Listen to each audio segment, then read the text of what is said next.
sakaling dumarating yung panahon na lumalabo at hindi nalilinawan yon dahil ginugulo talaga ng mga taong concerned dahil gusto nilang manggulo sa relasyon yung mag-asawa. God wants people to have partners. Ecclesiastes 4:9-11, two are better than one, because they have a good reward for their toil.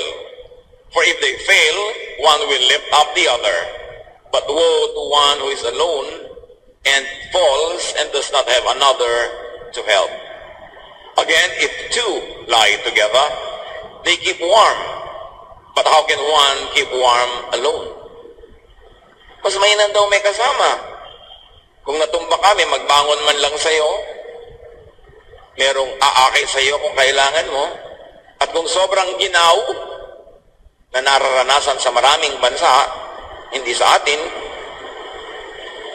na mainam naman daw na meron kang katabi. Dahil ang body heat ng katabi mo ay makakatulong para hindi ka maging yelo, hindi ka manigas sa lamig. In other words, maraming practical purposes and maraming practical advantages na may kasama sa buhay. To strengthen togetherness, God designed desire between partners. Hindi masama ang pagnanais, pagnanasa na makasama ang iyong asawa. Genesis 3:16, to the woman, he said, your desire will be for your husband. So hahanap-hanapin mo ang iyong asawa, iibig-ibigin mong siya makatabi, makapiling, makaisa, but not to blossom for anyone else's husband, and definitely not to blossom for anyone who is not her husband. Malinaw, pag nanasa ka, hahanap-hanapin mo ang iyong sariling asawa. Hindi asawa ng iba, o hindi naman yung hindi mo naman asawa. Desire is God-given. So do not demonize desire, but just stay focused on the right object. Yung iba namang sobrang relihiyoso, lahat ng uri na lamang ng mga ganitong damdamin at desire, minamasama. Basta nakatuon sa tamang object, it is sacred, it is God-given. Isineselebrate nga ang ganyang desire, yung ganyang love, sa Song of Solomon. In fact, in chapter 2, 4-7, we have an example. You led me to your banquet room and showered me with love. Refresh and strengthen me with raisins and apples. I am hungry for love. Put your left arm under my head and embrace me with your right arm. Young women of Jerusalem, promise me by the power of deer and gazelles never to awaken love before it is ready.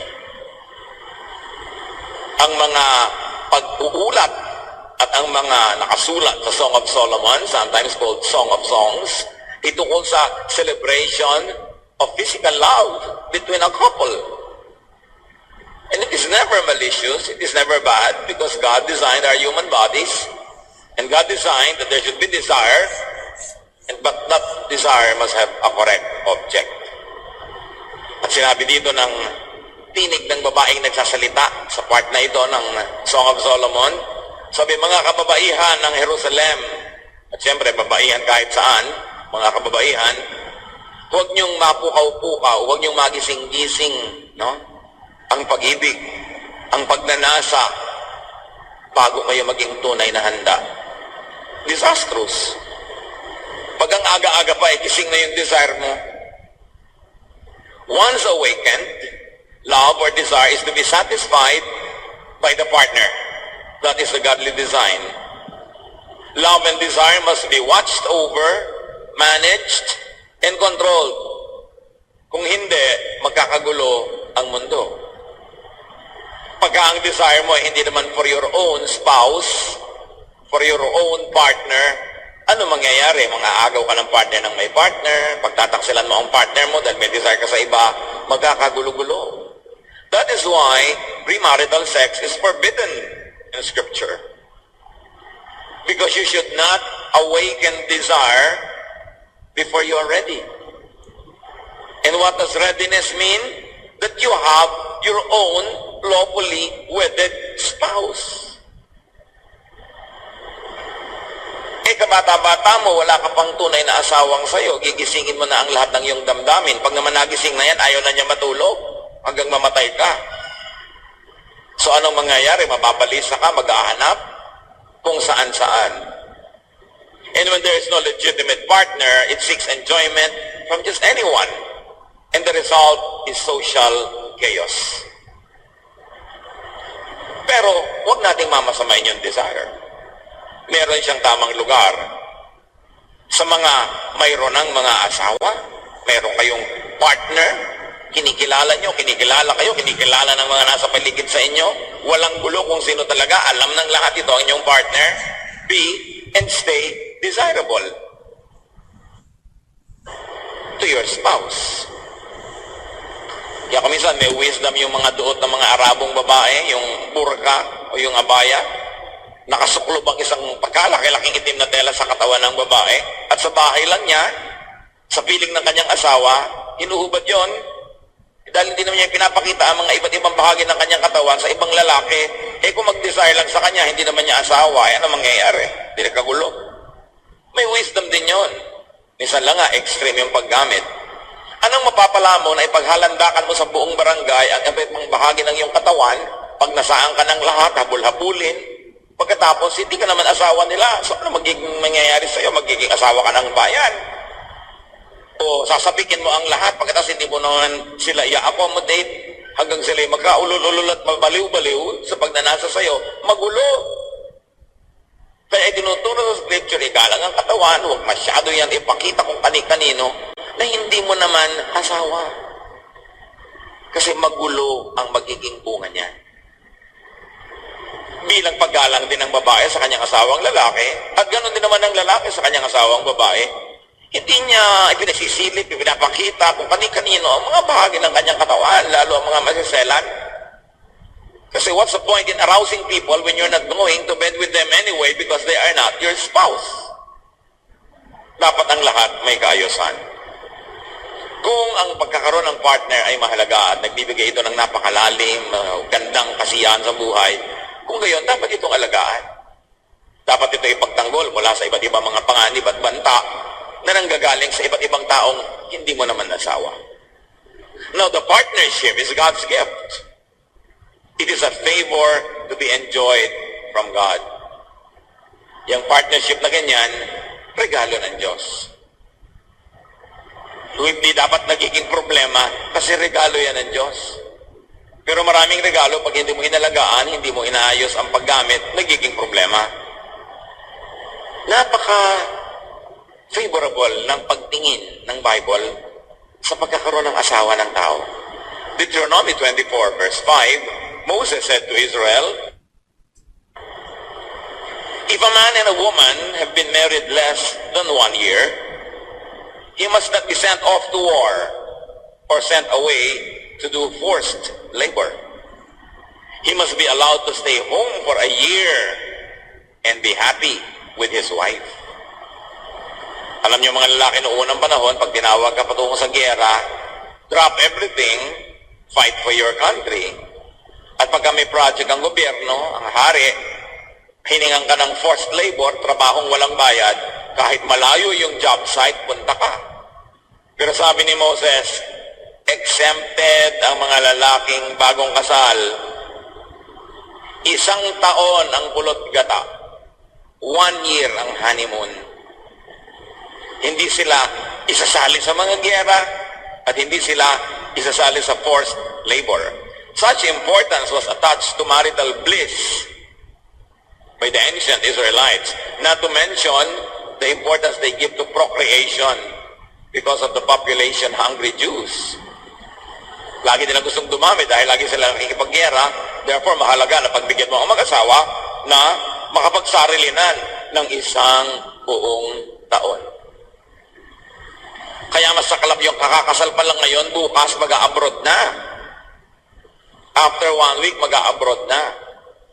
Nauunawa natin ang pangangailangan ng mga tao sa trabaho. Pero yung kanya mga uri ng paglalayo, hindi yan marriage-friendly. Hindi yan ang dapat policy. Pag kami nanliligaw sa'yo, mo anong balak mo sa akin, paano tayo mabubuhay? Pagkakasal natin, mag-abroad ako, huwag yun ang pakasalan nyo. Ba't pa kayo nagpakasal? Sa hangin, sa anino, sa papel? May kasal kayo sa turing, wala namang kayong kasiping? Bakit pa?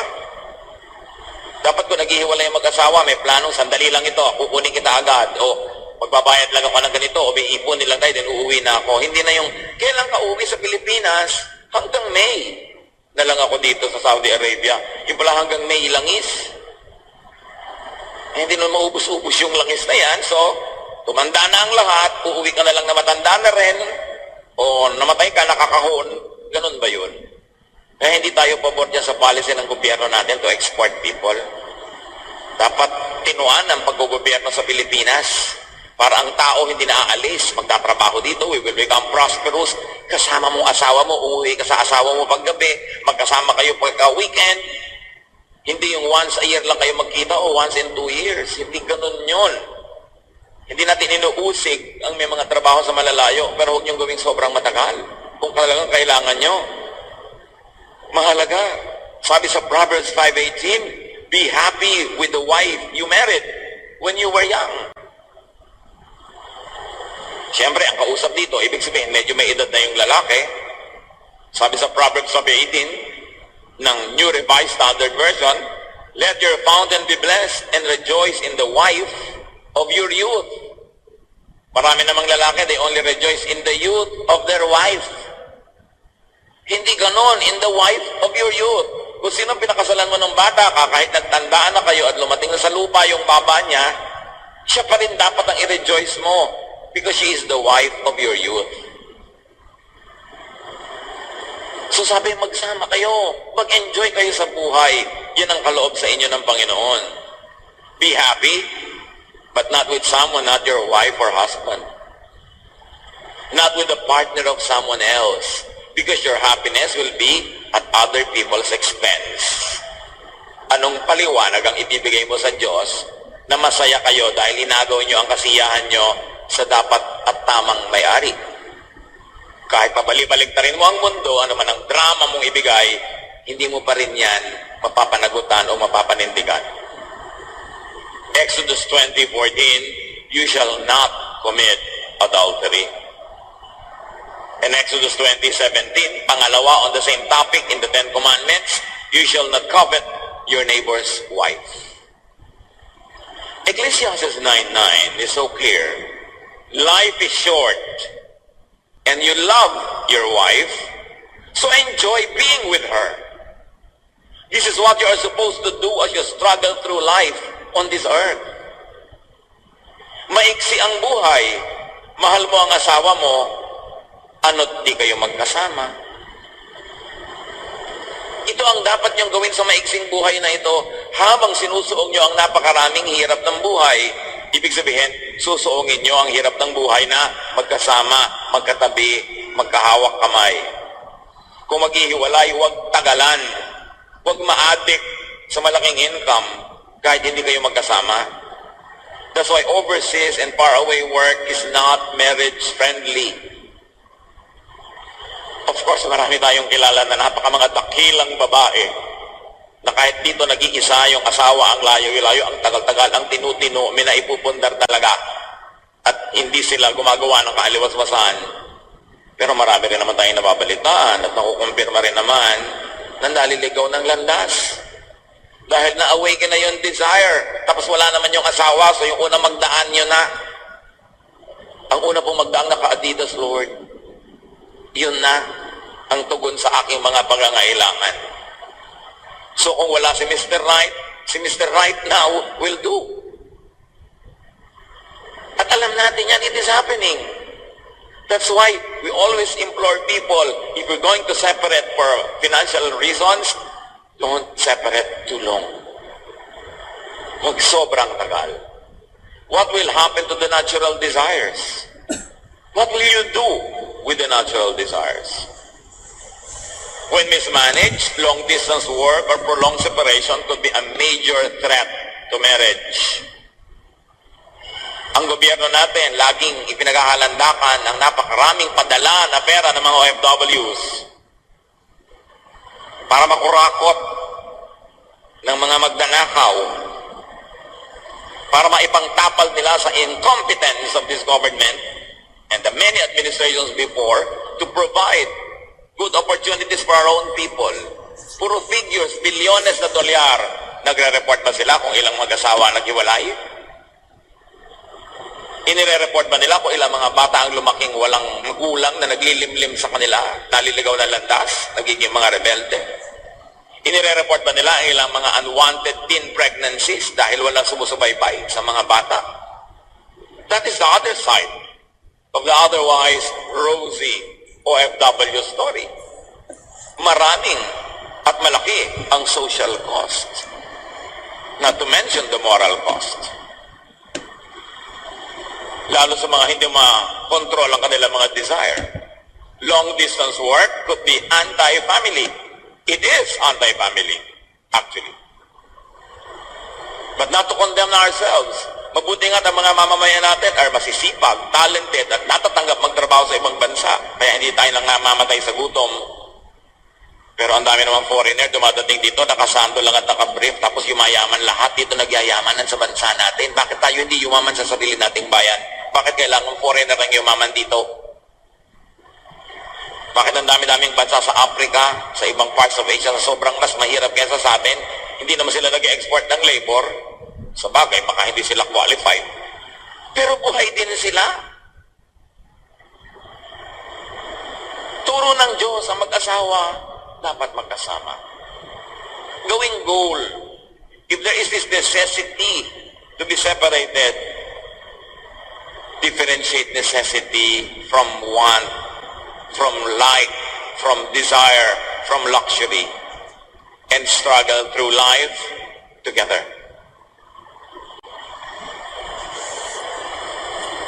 Kung may haharapin, susuungin na hirap sa buhay, kailangan magkasama. Nakikita niyo ba ang social cost pag magkakahiwalay? Ang isang taong nagtatrabaho abroad, hindi na nakaka-attend ng mga birthday ng anak, graduation, mga skit sa school, ng mga maliliit na mga mahahalagang bagay. Sandali na lang umuwi. So pag nagbabakasyon, pag nakakita ang masama ang asal ng mga anak na hindi maituwid, hindi mapagalitan dahil malayo na nga loob sa kanya, di lalong lalayo pa. So anong gagawin ng magulang? Susuhulan ng anak, ibibili ng ganito, ibibili ng ganon para mahulog ang loob. Ang nangyayari, ang tingin lang ng mga bata sa magulang, provider of material things, lugi, yung ang tagal-tagal na nasa abroad, pag isang lalaki naglalaban ng mamalansya, na may malengke, nagluluto, nagliligpit, mag-isa, 20 taon, 30 taon, tapos pag uwi mo, malalayo loob sa'yo ng mga anak mo, at baka nawala pa yung asawa mo. Anong uuwian mo? Isang bunggalong nakasangla pa, kung hindi na ibenta. Hindi naman lahat gano'n ang kwento. Pero maraming gano'n. Iwasan natin yan. Try to see what you can do na magkasama. Hindi dapat first choice ang maglayo agad. Yun dapat ang last choice. Proverbs 18:22, a man's greatest treasure is his wife. She is a gift from the Lord. Yung kasama nyo ang wife nyo, tingnan nyo nga. Hindi ba talagang treasure? Not money, not big income earned away from her. Or reverse it from your husband if the wife is the one who is away. Proverbs 18:22 ng New Revised Standard Version. He who finds a wife finds a good thing and obtains favor from the Lord. Proverbs 19:14, you may inherit all you own from your parents, but a sensible wife is a gift from the Lord. Pwedeng ang dami mong manahin sa magulang mo, mabuti. Pero yung matinong asawa, regalo yan ng Panginoon. Dapat pahalagahan. So put premium value to your spouse, be it husband or wife. The partnership should be spent in togetherness. Merong text ng text, I love you pala, bakit wala ka rito sa tabi ko? Dapat gumagawa tayo ng paraan para hindi itinetext, kundi ibinubulong mo sa tenga ko na nararamdaman ko pa yung mainit mong hininga habang ibinubulong-bulong mong I love you. Ganun ang gusto kong mangyari. At dapat yun ang goal. Separation should be avoided and if inevitable for a while, minimized. Paiksiin. 1 Corinthians 9, 4-5, sabi ni Paul, do we not have the right to our food and drink? Do we not have the right to be accompanied by a believing wife, as do the other apostles and the brothers of the Lord and Cephas? Wala ba kami karapatan na sa aming mga pagmimisyon, pagpupunta roon at dito ay magsama ng asawa?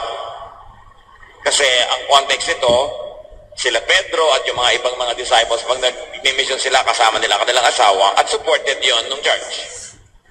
So sabi ni Paul, hindi rin ba ako entitled dyan? But of course, what we know about Paul is that he was unmarried naman until his dying day. But he was just saying, and what we like to get from what he said was that, yes, even in missions, dapat kasama yung asawa. Unfriendly naman to family yung mga churches na nagpapadala ng mission, tapos yung lalaki lang ang lalakad na iiwan yung babae. Kung prolonged missions, dapat kasama. Pati mga kumpanya, i-assign ka sa dulo ng daigdig, tapos malayo sa pamilya mo. Kaya dapat, ang galing ka, mahusay, qualified, so you can demand na kasama ko dapat ang asawa ko at mga anak. Marami nagtatanong sa inyong lingkod sa Facebook, naisama ko naman po ang aking asawa at mga anak dito abroad sa Middle East kasi allowed naman ako na gawin yun. Kaya lang po, konti lang nasi-save namin kasi ang gastos dito, ipapadala ko na lang ba uli ang mga bata sa Pilipinas para alagaan ng mga lola? Ipapadala mo yung mga bata sa Pilipinas para lumaki ang savings mo. Eh, ba't di mo bilangin yung loss kung lumalaki silang di mo kasama? Bakit hindi mo bilangin as savings yung araw-araw nagkikita kayo, sabay-sabay kayo nakakapaghapunan, kahit hindi kayo masyadong marami nagsisave. Alin ba talaga ang mahalaga? Yung pera o yung pagsasama-sama ninyo? Kaya lagi ko ipinapayo, well, kahit konti lang nagsisave nyo, mabuti magkakasama kayo. Kesa hindi. Kumisa kasi save ka ng save dahil pinauwi mo sila. Pampiyansa mo lang pala dahil magkakakaso yung tao o pampa-hospital dahil kung ano-anong nangyayari sa kanya ng mga hiwaga dahil hindi mo nababantayan. 1 Corinthians 7, 4-5. Tungkol na naman ito sa pagiging physically together. The wife does not have authority over her own body, but the husband does. Likewise, the husband does not have authority over his own body, but the wife does. Do not deprive one another, except perhaps by agreement, for a set time to devote yourselves to prayer, and then come together again, so that Satan may not tempt you because of your lack of self-control. Alam natin kung anong topic dito. Physical relations. Physical matrimonial intimacy. At sabi dito ni Pablo, kayong mga babae, wala kayong otoridad sa inyong katawan. Ang asawa niyong lalaki ang meron. At kayo rin mga lalaki, wala kayong otoridad sa inyong sariling katawan. Ang asawa niyong babae ang may-ari sa inyo. Wala kayong karapatang ipahiram, ipahingi, ipagamit ang inyong mga katawan sa ibang tao. Sa asawa niyo lang yan. At kung ang katawan mo lalaki ay pag-aari ng iyong babae, ng iyong asawang babae, lalo naman ang iyong bulsa, yung katawan mo nga kanya, edi yung income mo rin, di ba? May mga lalaki kasi sasabihin sa babae, kita ko to, trabaho ko to, ha? Mag-asawa tayo. If the Bible tells me that I own your body, lalo na ang bulsa mo. Pero siyempre, dapat matino naman yung babae sa paggastos no? Para hindi ka pagtaguan ng pera at hindi ka pagkaitan. Pero ang mag-asawa ay mag-asawa. You share everything no matter who is making the money. Huwag namang abusuhin ng saka ng tamad na asawa, no? Na wala siyang contribution sa income tapos ang laki-laking gumastos. Of course, meron ding mga regulasyon tungkol dyan. But the center of our study now is, sabi niya, huwag niyong tatanggihan ng isa't isa. Pag lumalapit sa inyo, kinakalabit ka ng alas 2 ng umaga, huwag mo sabihin, I have a headache. Maglagay ka ng ball sa dialog. Ang sabi dito ni Paul, kung kayo man ay tatanggi sa isa't isa, tiyakin nyo na dahil lang mananalangin kayo, mag-aayuno kayo, at nagkasundo kayo na for a short time, walang ganyan-ganyan, dahil tayo magpe-pray, tayo magre-retreat. Pero sabi niya, huwag yung tagalan, kahit retreat, Magbalikan kayo agad sa isa't isa dahil the devil prowls around like a roaring lion looking for someone to devour, and many of you will fall away because of your lack of self-control. So may asawa ang tao para doon niya ibuhos ang lahat ng lagnat at init ng mundo. Wala nang excuse para humanap pa ng iba kung meron ka namang asawa. At huwag kakalimutan ng asawa ang kanyang tungkulin, not to refuse. Unless, of course, for health reasons or for other reasons that could be valid but not for an extended time. Duty yun. Of course, it should not be looked at as duty. It is privilege. But sometimes, it's duty. And don't forget that it could also be duty, so do your duty. Kaya ka nga may asawa. Kung ayaw mo ng ganong-ganong duty, pues, maging single ka all your life. You're entitled to that. But once you are married, you are duty-bound to please each other. Each other, both ways. Hindi lang yun mag-isa. So couples should be available to each other. Never to outsiders. Couples should satisfy each other, not refuse each other. Pag ating dinibdib ang mga teaching na yan, maraming marital problems ang malulutas. The partnership should be lifelong. It should not be broken. Assurance of lifelong commitment inspires both partners to give their best to the partnership. Pag alam mong panghabang buhay ito, ibibigay mo na yung lahat-lahat. Kaya ulitin natin ang Matthew 19, 5-6. Jesus said, "A man will leave his father and mother and be united to his wife, and the two will become one flesh. So they are no longer two, but one flesh. Therefore, what God has joined together, let no one separate." Nothing should separate a couple. Okay, let's add no one, no other people, including themselves. Not distance, not ideology, not work, not in-laws. Napakaraming mga dumadaing. Ang asawa nila abroad, eto sila, naiwan dito. Ang biyanan walang ginawa kundi siraan si manugang doon sa asawa abroad. Tapos ang hinala ng manugang, gusto kasi niya ang biyanan sa kanya mapunta ang remittance. Kumisa naman talagang yung asawa, sobrang daming himalang ginagawa. Nagsusumbong na tuloy yung mga magulang nitong nasa abroad kasi naaawa sila. Dahil nawawaldas ang kita.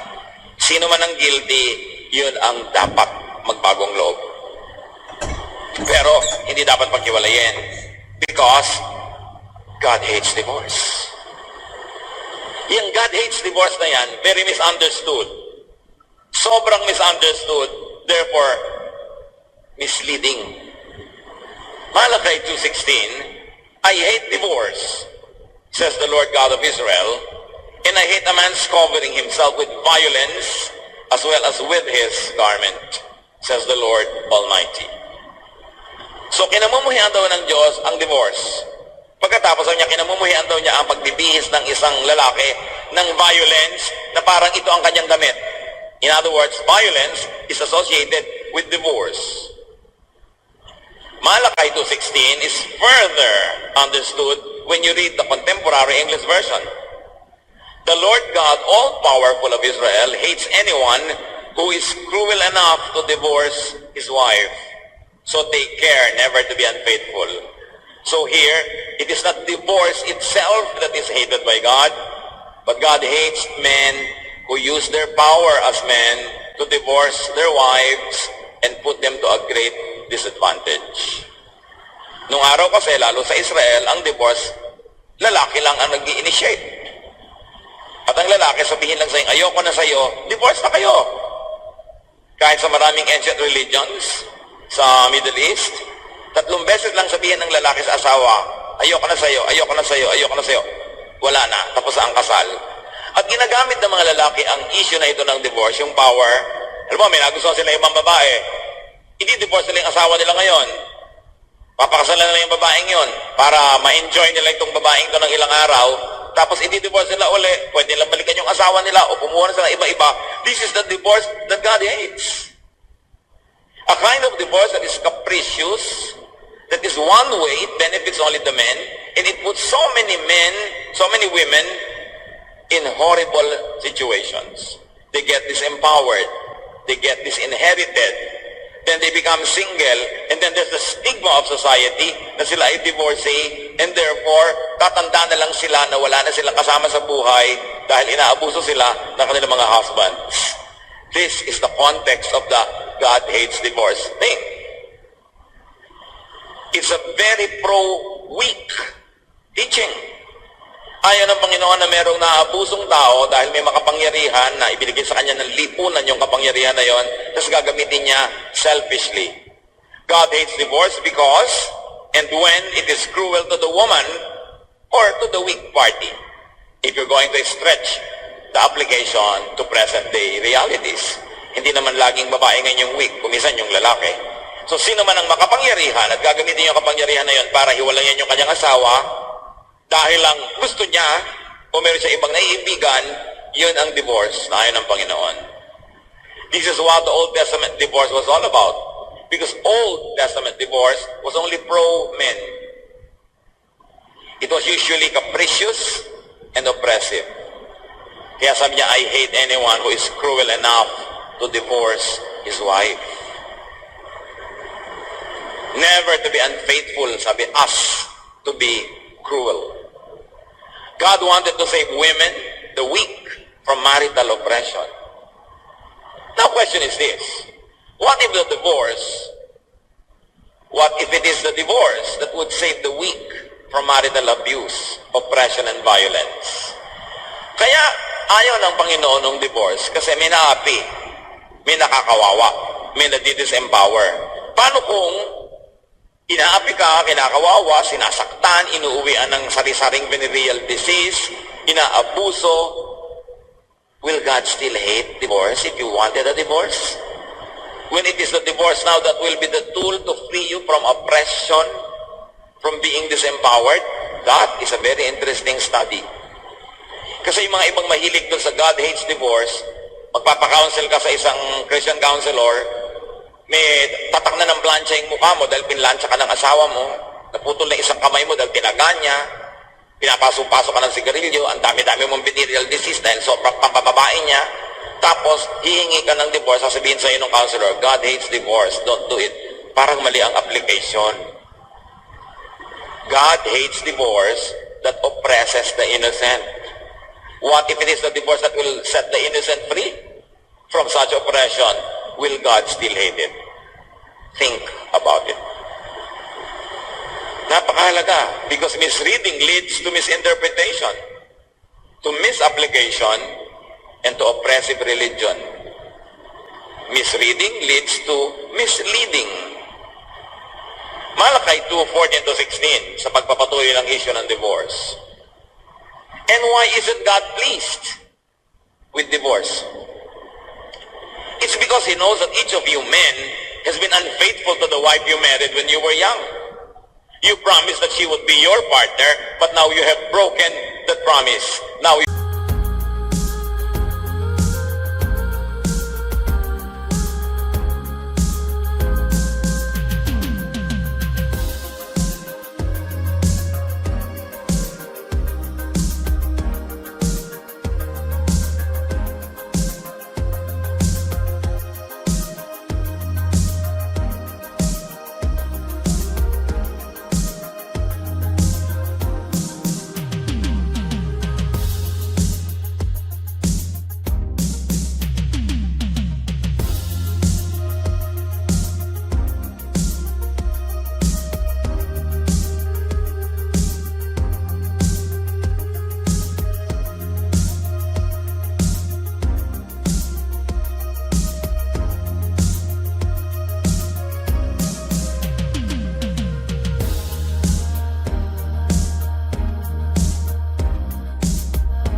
wanting a divorce.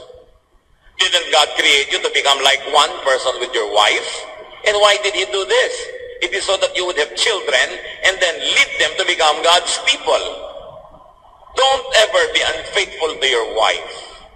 The Lord God, all-powerful of Israel, hates anyone who is cruel enough to divorce his wife. So take care never to be unfaithful.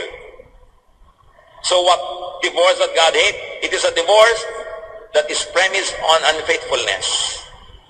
A divorce that a man wants so that he could play around with other women and get rid of this woman that is already tired of, but he promised to be the wife of his life. And God said, I hate anyone who is cruel enough to do this.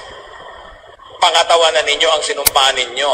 Hindi ko man nagbagong isip nyo, may ibang dumaan na nagustuhan ninyo, isisipain nyo na at patatalsikin nyo na yung asawang sinumpaan nyo sa Panginoon na magiging partner nyo buong buhay. That is a divorce that God hates. What God hates about and in divorce is unfaithfulness of the man or the powerful one as the cause. Maybe now it could be a woman because marami na ngayong women more powerful than the husband, at least economically speaking. What God hates about and in divorce is the cruelty that accompanies it and the abuse of women or whoever is weaker. Still on the issue of divorce, Matthew 19:7-9, why then, they asked, did Moses command that a man give his wife a certificate of divorce and send her away? Jesus replied, Moses permitted you to divorce your wives because your hearts were hard. But it was not this way from the beginning. I tell you that anyone who divorces his wife, except for sexual immorality, and marries another woman, commits adultery. Sabi ko nga yun ng Diyos ng divorce, bakit si Moses nagturo na gumawa ng certificate of divorce? Ibig sabihin, tinatanggap ni Moses ang divorce. Sabi ni Lord, sobra kasing titigas ng ulo nyo. Hindi kayo mapaawat at mapigil. Kaya niregulate na lang ni Moses. At least sinabihan kayo, magbigay kayo ng certificate of divorce. Bakit? I-divorce kita, verbal lang. I don't like you, I don't like you, I don't like you. Di-divorce na. Tapos, makikisiping siya sa iba. Tapos babalikan ka, ipipilit na asawa ko pa uli. At least may ilalabas kang certificate. Oy, eto certificate, di-divorce mo na ako, no? Huwag ka nang bumalik dito. Kaya, protection na naman ng women yung certificate. At kung di-divorce siya na hindi naman dahil sa immorality, tapos may lalaking naawa sa kanya o umibig at gustong samahan siya sa kanyang buong buhay, ipapakita niyo, oh, divorce ako, certificate ito, so I'm free. Meron siyang chance. Kaya yung regulasyon na yon, again, to protect the aggrieved party from lifelong suffering just because she was abused by this man who just dismissed her from his life. Dapat inuunawa natin lahat ng mga teachings sa divorce, hindi yung basta sabi mo, God hates divorce, don't divorce. So, i-judge mo lahat ng mga divorced people. We don't know what happens in people's lives. We don't know why they had to divorce. Kaya dapat hindi mo ginagamit yung verse para mang-oppress. In fact, the verse, when used correctly, sets free. The man, the instigator of the divorce, is the guilty party if the reason is for his own adultery and the conduct is cruel. If you want to divorce, and then the man who remarries commits adultery. So you see, the burden goes to the one who wants a divorce for very flimsy and shallow reasons. The woman in this case is presented as the kawawa one. Yung mga iba kasi nung araw they want divorce just for a marriage. Kahit wala naman talagang offense. Sabi, alam nyo, ang talagang pwede nyo i-divorce ang wife nyo kung adulterous. Dahil sinira niya yung covenant nyo. Pero liban dyan, hindi dapat. Hindi mag-divorce kayo dahil mabawa pa niya. Kailan ba siya kumilay? Ako ano mga irreconcilable ng mga differences na ini-invento lang support. Pero ako, if you work together, work hard, you can resolve it. Matthew 19:9, I say that if your wife is not committed some terrible sexual sin, you must not divorce her to marry someone else. If you do, you are not faithful. So, laging ibilinaw kung ano ibig sabihin nung God hates divorce. Si Paul, sabi niya sa 1 Corinthians 7:10, to the married I give this command, and then inilinaw niya, not I, but the Lord, the wife must not separate from her husband. Again, ano na naman ang reason? You must not separate from your husband dahil gusto mo lang sumama sa iba.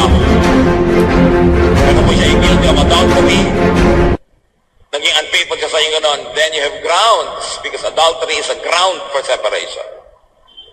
Pero hihiwalay ka dahil lang may iba ka nagustuhan, sabi niya, you must never do that. It is important. Separation for selfish reasons is what God hates. But the separation is the one that will set you free from oppression, from a horrible, terrible, nightmarish life. Do you think God will condemn you? God is good. God is kind. Kung kasi sa culture ng maraming churches na itinayo ni Paul, yung mga babae, mga prominente, nandi-divorce ng asawa, mga ano sila, mga liberated. Kaya, sinasabi ni Paul, ino-order ko sa lahat ng mga churches. 1 Corinthians 14, 33 to 34, for God is not a God of disorder, but of peace. As in all the churches of the saints, women should be silent in the churches, for they are not permitted to speak, but should be subordinate. Ngayon, ginagamit ng marami itong verse para pagbawalan lahat ng babae ngayong modern times na mag-preach, mag-teach, mag-lead. Remember, nung sinabi ni Paul that in all the churches of the saints, what he had in mind were the Corinthian churches, the churches in the Greco-Roman world that he founded and he administered. And the women in those cities, in those places, were very aggressive sometimes, and they were the ones leading mga divorce proceedings, and they are the ones usurping authority from people, kaya sila binawalan. But it was not meant to be a pagbabawal in all places, at all times, forever and ever. May specific recipient, may specific context, yung command. And once you misuse it, hindi mo na ngayon papayagan ng mga babae na magsalita, na mag-lead, dahil sabi, I forbid all people, all churches of the saints, for the women to be silent in churches. Itanong mo, aling churches noon ang tinutukoy? At itatanong mo, kasali ba ang church natin sa tinutukoy? Ganun ba ang culture natin talaga? Dapat ba talagang kapusin at itali yung mga babae o hindi naman? May context. Hindi mo pwedeng i-apply sa lahat ng tao yung sinabi ng isang Bible writer sa isang specific recipient. Eh, paano yung sinabi kay Noah, gumawa ka ng barko, gagawa ka dahil sabi mo, gumawa ka ng barko, ikaw ba kausap? Si Noah, di ba? So, dapat, tinitingnan mo yun, tayo ba yung kausap ng regulasyon na yun? Ba tayo nakikisali? Katulad nung ay, all women of Corinth should wear veil when you go to church. Eh, taga-Corinth ka ba? Ang ibig sabihin ba nung veil na yan, ganun din ang ibig sabihin sa atin. So niya, all women should wear long hair. Eh, kasi ang prostitutes noon sa Corinth, short ang hair. So sabi ni Paul, wear long hair. Eh ngayon, kung hindi naman ibig sabihin sa culture mo ng short hair, prostitute ka, required ka bang ganun? Dapat pinag-aaralan yung verse para hindi ka apply ng apply, nagiging oppressive tuloy. Remember, misreading leads to misleading. It's important to have a scholarly discourse before any verse is applied in people's lives. Now, partnership should be clear, exclusive, committed, and honorable. Clear attachment. Matthew 19, 5-6, a man will leave his father and mother and be united to his wife, and the two will become one flesh. So they are no longer two, but one flesh. So clear yung attachment. Ang kapartner mo, yung asawa mo. Mahal mo yung nanay mo, mahal mo yung tatay mo, mahal mo yung mga kapatid mo, pero ang kapartner mo sa buhay, yung asawa mo, huwag ka malito. Not even your children. It's your spouse. Ganun ang pagpapahalagaan ng Bible sa asawa. Hebrews 13:4, have respect for marriage. Always be faithful to your partner, because God will punish anyone who is immoral or unfaithful in marriage. So respect your marriage and respect the marriage of other people. Huwag kang makigulo at makisali sa partnership ng mag-asawahan na hindi ka naman kasali. Proverbs 38:19, there are 3 or 4 things I cannot understand. How eagles fly so high, or how snakes crawl on rocks, how ships sail the ocean, or how people fall in love. Mahiwaga daw talaga niya. But people fall in love, stay in love, but keep the love exclusive. Stay together as long as and whenever you could. Respect your spouse.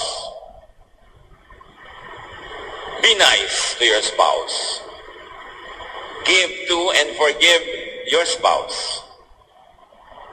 Be faithful to your spouse and grow together with your spouse. Mahirap yung you grow apart. Nagkakaiba ng mundo nyo, magkaiba na kayo mag-isip. Ang kasunod nun, hiwalayan. And enjoy life with your spouse. Paano yung mga hindi nabiyayaan ng asawa, walang partner dahil walang available o dahil hindi pwede or for whatever reason? We should all be sensitive to those who don't have their own spouses. We should be kind and supportive of them. At yung mga walang asawa,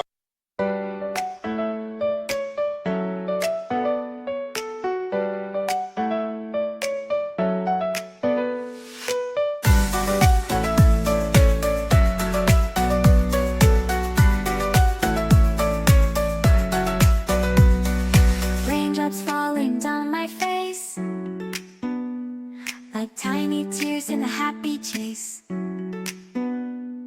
Hopping through the puddle sea, colors dancing wild and free. Skies are gray but I don't mind. Cool raindrops on my skin I find. Kicking off my Saturday, watch the clouds just drift away. Rainbow in the rain, what a sight. Colors shining oh so bright. Dancing in the streets, so bright. Everything will be alright.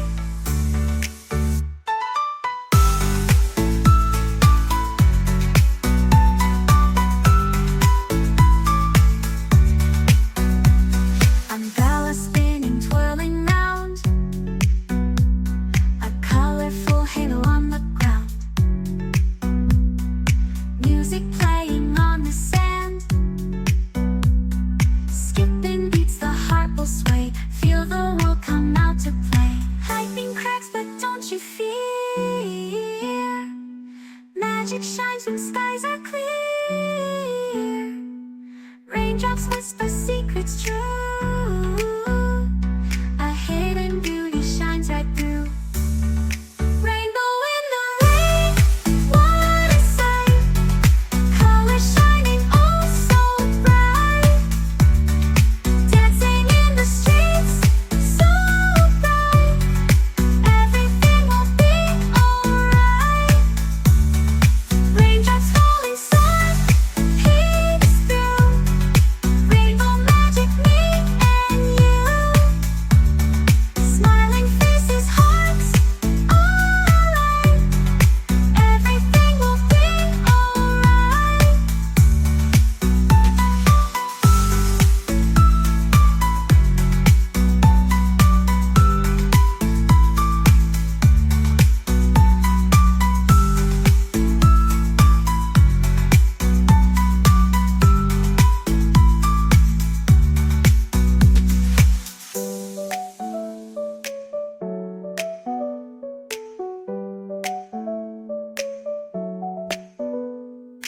Raindrops falling, sun peeks through.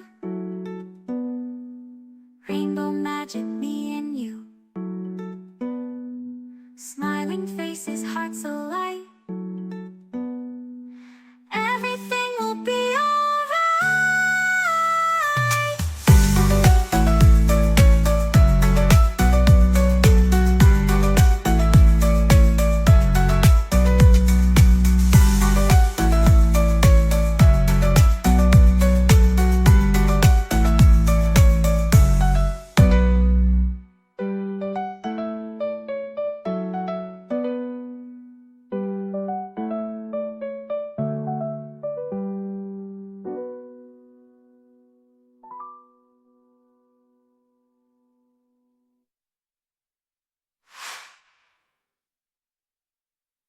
hindi na magkakaasawa pa o gustong-gusto pero wala naman, draw inspiration from Paul and other people in the Bible who are unmarried but nevertheless accomplished great things for the Lord and had full, meaningful lives.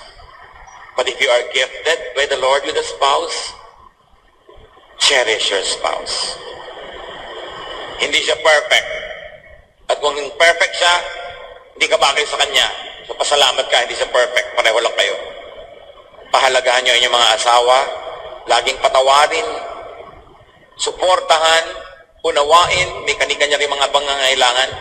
At tandaan ninyo, ipaglaban ninyo ito na tagalan, habaan ang pagsasama, paiksiin ang mga oras na hindi kayo magkasama.